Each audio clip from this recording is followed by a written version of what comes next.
સૌરાષ્ટ્રના પાટીદાર સહકારી આગેવાન પીપળિયાની વધુ એક પોસ્ટ। બાબા બાગેશ્વરના દરબાર પહેલા પરસોત્તમ પીપળિયાની પોસ્ટ। લોકમેળામાં પ્રાણીઓ ટોળામાંથી રાડો ઘડિયાળ કોણે પહેરી તે શોધી કાઢે।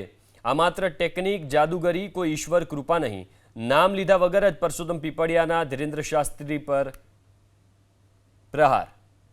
તો પુરુષોત્તમ પીપળિયા જેમણે ફરી એકવાર ધીરેન્દ્ર શાસ્ત્રી પર પ્રહાર કર્યા છે।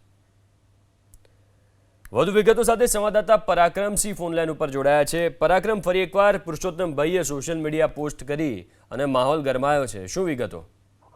ચોક્કસ, આજે બાબા બાગેશ્વર છે તેમનો દિવ્ય દરબાર યોજાવાનો છે। આ દિવ્ય દરબાર પહેલા પુરુષોત્તમભાઈ પીપળિયા છે તેમને એક પોસ્ટ પોતાના સોશિયલ મીડિયાની અંદર વાયરલ કરી છે અને આ પોસ્ટ જબરજસ્ત અત્યારે વાયરલ થઈ છે, કેમ કે આજે જ દિવ્ય દરબાર બાબા ધીરેન્દ્ર શાસ્ત્રી તેમનો દિવ્ય દરબાર રાજકોટના રેસકોર્સમાં યોજાવાનો છે।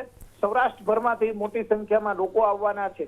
આજે પુરુષોત્તમભાઈ પીપળિયા જ્યારથી બાબાનો કાર્યક્રમ નક્કી થયો ત્યારથી જ એક બાદ એક પોસ્ટ વાયરલ કરી અને વિવાદ છેડી રહ્યા છે। તેમાં બાબા બાગેશ્વરનું કોઈ નામ હોતું નથી, પરંતુ સીધા જ તેમને ટાર્ગેટ કરતા હોય અને તેમના પર પ્રહારો કરતા હોય તે પ્રમાણે પોસ્ટ વાયરલ કરવામાં આવી છે। સૌરાષ્ટ્રના અગ્રણી પાટીદાર આગેવાન છે, સહકારી અને કાયદાના નિષ્ણાંત પુરુષોત્તમભાઈ પીપળિયા છે તેમને આ પોસ્ટ વાયરલ કરી છે। લોકમેળામાં પ્રાણીઓ ટોળામાંથી રાડો ઘડિયાળ કોણે પહેરી છે તે શોધી કાઢે છે।